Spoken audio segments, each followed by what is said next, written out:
I reckon Efreeti probably likes his steak well done. Gross. I'm even a vegetarian and I know that's gross. Yeah, well, there are some things we can all agree on.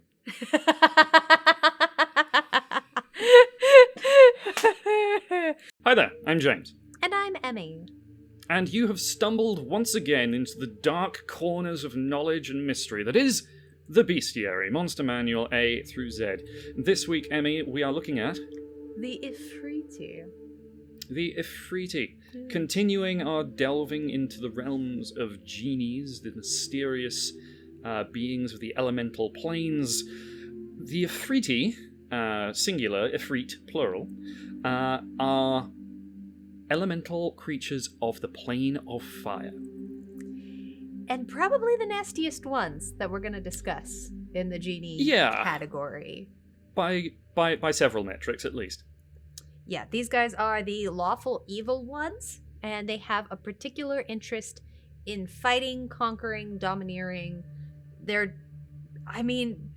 cohort a lot with devils, and honestly, the way they play and the way they're written, it's not a dissimilar vibe. They're mean and nasty and awful, and of all of the genies, probably the one you are most likely to have to fight and least likely to get to talk to. Indeed. Their sort of world philosophy revolves around seeing everything other than themselves as either an enemy or a potential slave. Yeah. They embody a kind of spiteful viciousness. They want to take revenge against any perceived slight, but don't see those kinds of things as, anything that should be outside of the norm. Why indeed shouldn't you drive your enemies before you and hear the lamentations of their women? Yeah, this is the nastiest. Just unpleasant people to be around. But for all that, they're not particularly complicated. They don't have, a lot of stuff hidden underneath in the deeper psyche or anything like that. I mean, they're obviously, the stats here are, of course, a general suggestion, but they're intelligent and charismatic enough. It's not that they can't have schemes. It's that they aren't particularly, hugely devious. They can be a little bit, but again, only in the sense that they really want to conquer stuff. The most devious thing I can remember in the lore, and we've actually talked about this a little bit earlier before when we talked about Azers. If you want to have a real trip down memory lane, head on back to that episode.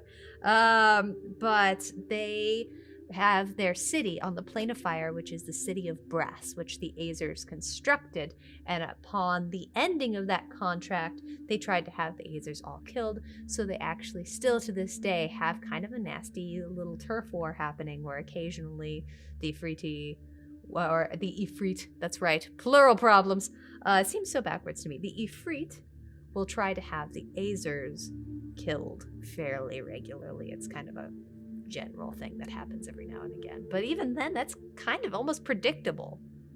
Yeah, it feels very much inspired by that kind of myth that we have about ancient cultures, like the pharaohs in Egypt, that you will construct my monuments for me and then I'll have you all killed so that it can never be done again, kind of thing.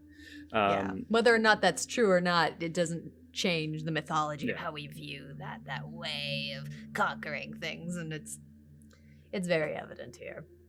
Yeah, and I think that kind of spiteful aggression, which is even something that they try and encourage in their slaves, and will promote those that demonstrate those kinds of attitudes, that to me, you can see on this creature's face, and is embodied in the artwork.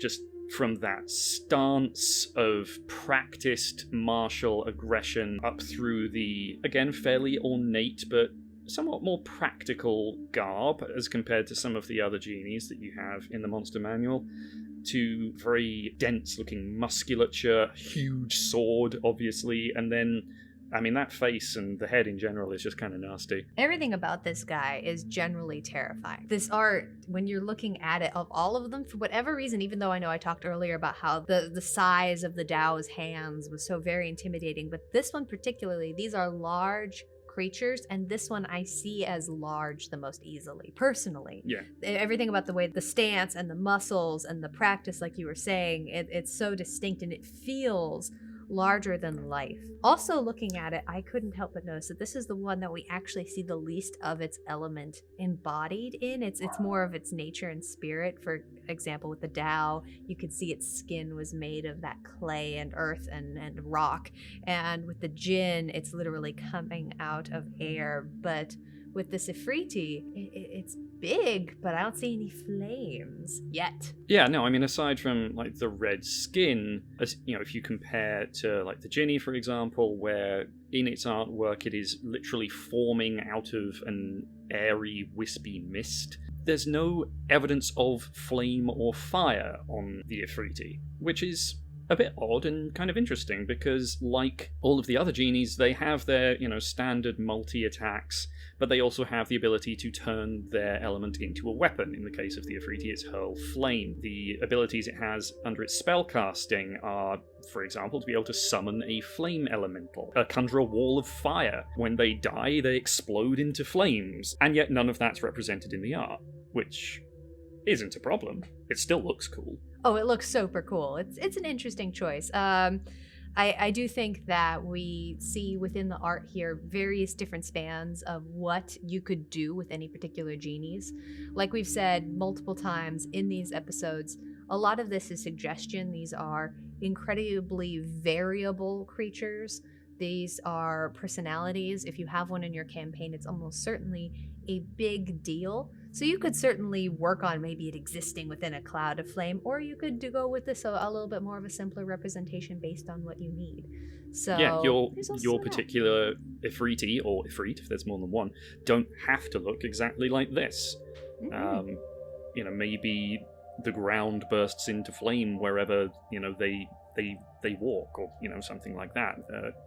Again, with almost everything in the Monster Manual, there is so much freedom for the end to make it their own and depart slightly from exactly what is presented. Yeah.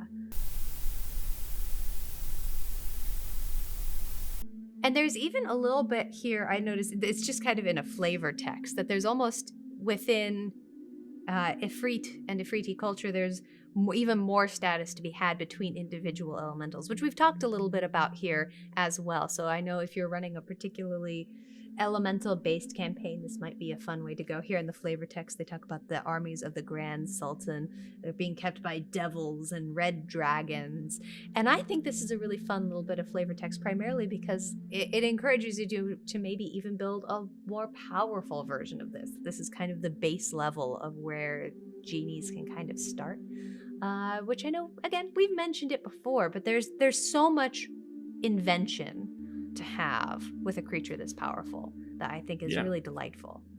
Yeah, I mean, if they have a sultan, that means they have a power structure and a society, which means that they're not all the same. Some will be quite possibly significantly more powerful than what you see here just as a stat block. And it's already pretty strong to begin with. I mean, we've got 22 strength, 24 con. Nothing below a 12. So, no. And again, especially considering this is the one you're most likely to fight. We've talked about this a little bit in the art here, and with the way he's posed, he looks the most martial. This particular one looks the most ready to hit you, and they are, and they're nasty. Their stats are awful. The idea of fighting a Genie, even though, when you're talking about higher level campaigns and when you're challenge rating 11, the intimidating factor of the lore behind that, and probably how powerful the things they control are, and the implications, since they're deeply woven into any particular world, it's intimidating. Yeah, absolutely. And in fact, with a lot of other Genies or other creatures, we've talked about how you might stumble across them and maybe have to fight them. It's described in the manual how the Efreet will actually visit the material plane to try and acquire slaves and other material possessions. So these guys are typically the aggressor rather than the one that you end up having to fight. Yeah, these guys might come looking for you, especially considering that this is going to be in a D&D campaign, so you're almost certainly going to be getting involved in higher level magical politics of some kind. You might have something that they want. You might be somewhere that they want. And because they're very involved in that particular conquest of the world, and other genies, maybe not as much. They're usually a little bit more involved in their own stuff. This one might come for you. Maybe they just see you as a challenge. Thank you so much for joining us once again here at the Bestiary Monster Manual A through Z.